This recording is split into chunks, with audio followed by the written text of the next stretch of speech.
todos, aqui é o professor Ebster e hoje nós vamos fazer a resolução das 5 questões de avaliação do quarto bimestre.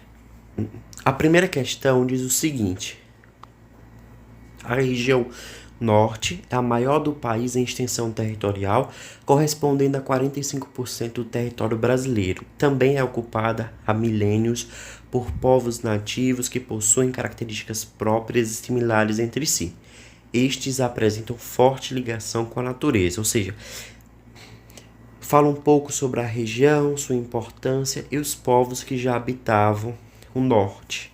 Já no mapa, fala sobre a cobertura vegetal que nós podemos observar. Então, toda vez que observamos o mapa, nós temos que ver tanto as figuras, a correlação de cores e a legenda. Se formos observar, em verde está identificada as áreas correspondentes à floresta amazônica. Já em marrom, as áreas de campos amazônicos ou campinárias. Já se formos observar nesse alaranjado, região de cerrado, e nesse mais azulado, vegetação litorânea. Então, dentro do contexto da região norte, há 4 tipos de vegetações hoje, além das áreas devastadas. Então, a questão quer saber o quê?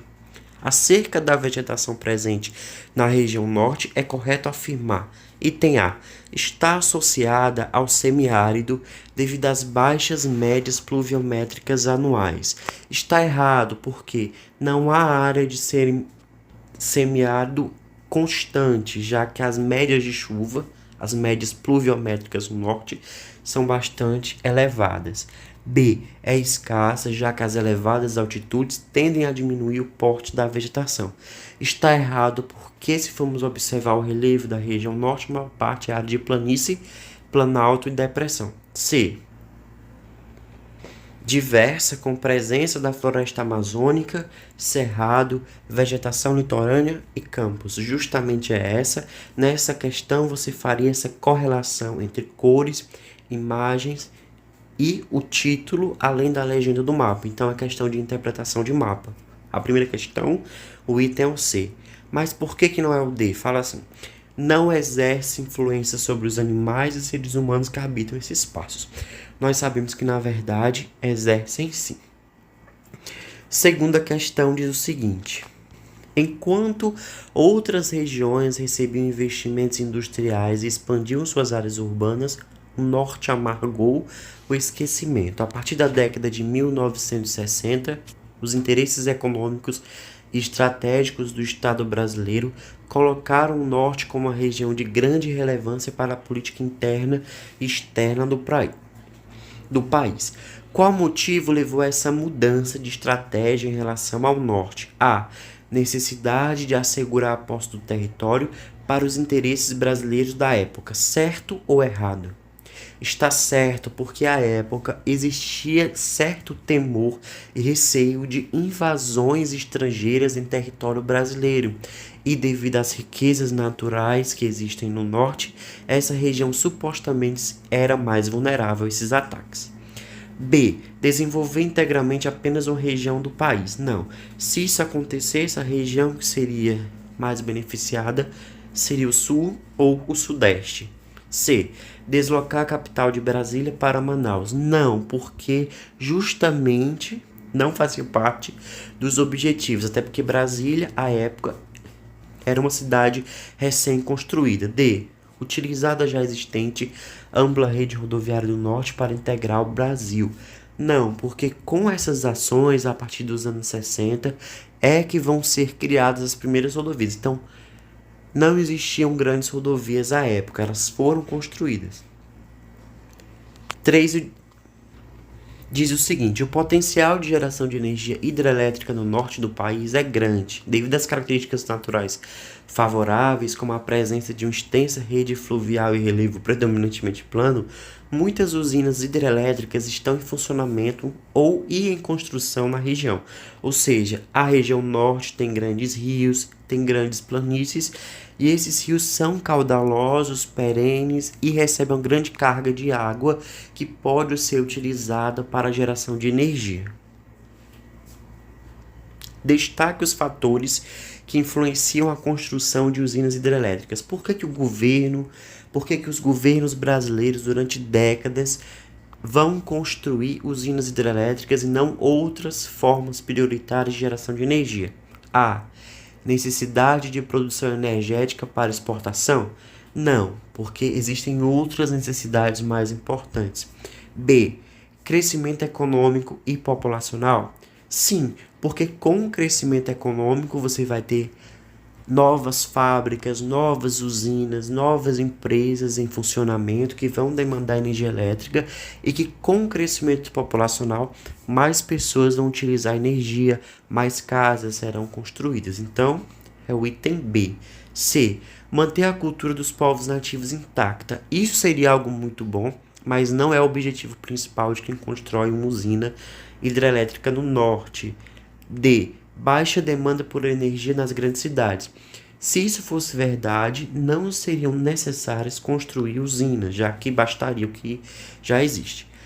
Quarta questão. A matriz energética brasileira utiliza de fontes diversas, tanto renováveis quanto não renováveis. Com destaque para a energia hidrelétrica, o país é um dos maiores produtores de energia do mundo. Se formos observar a matriz elétrica do Brasil, boa parte das fontes, a grande maioria, vem de fontes limpas, água, vento, sol, mas também há fontes não renováveis.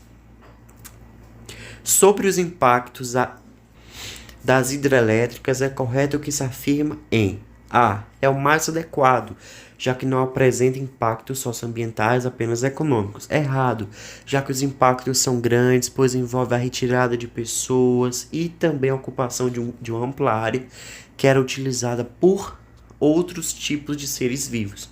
B. Impulsiona o desenvolvimento sustentável sem comprometer os povos nativos. Errado, porque o desenvolvimento sustentável olha tanto a questão econômica, financeira, como também se aquele empreendimento vale a pena em termos sociais e ambientais. Se vai ter impacto ou se não vai ter impacto. E, infelizmente, os povos nativos são os maiores afetados. C. Geração de emprego. Certo, até agora está certo. Aumento da renda, certo? E preservação ambiental. Será que isso pode ser entendido como impactos ruins? Será que preservar o ambiente é algo ruim? Não. Então, D. Quais são os impactos? Requer amplo espaço, vai ocasionar migração, ou seja, centenas de milhares de pessoas vão se deslocar para aquela região e a perda de territórios dos povos indígenas. Quarta questão, o item D. Vamos agora para a quinta, que diz o seguinte: o norte também se caracteriza pelo ambiente rico e variado, principalmente representado pela floresta amazônica. Entretanto, diversas ações realizadas durante décadas ocasionaram o desmatamento desse bioma. Nós vemos que cada área em vermelho é uma área que já está deflorestada, já está desmatada. A questão pede o seguinte: quais as causas explicam o aumento do desmatamento na Amazônia brasileira? A. Maior controle das queimadas pelo poder público? Não. Se existisse um maior controle das queimadas, elas não seriam tão grandes como são e não atingiriam tantos espaços. B. Diminuição das queimadas intencionais e aumento das causadas naturalmente. Não, porque a grande maioria das queimadas são intencionais para, abre aspas, abrir espaço para o desenvolvimento de atividades agropecuárias. C. Expansão da fronteira agrícola para a produção de mercadorias de exportação. Justamente é isso. Então, se formos observar no contexto mundial, a população cresce e também a renda de muitos países cresce. Então, mas por que a D está errada? Decrescimento da demanda internacional por alimentos. Está errada porque se o mundo não demandasse tantos alimentos, aqueles produtores não fariam essas ações para expandir as suas propriedades. Então, muito obrigado. Se você tiver alguma dúvida, coloca nos comentários do vídeo.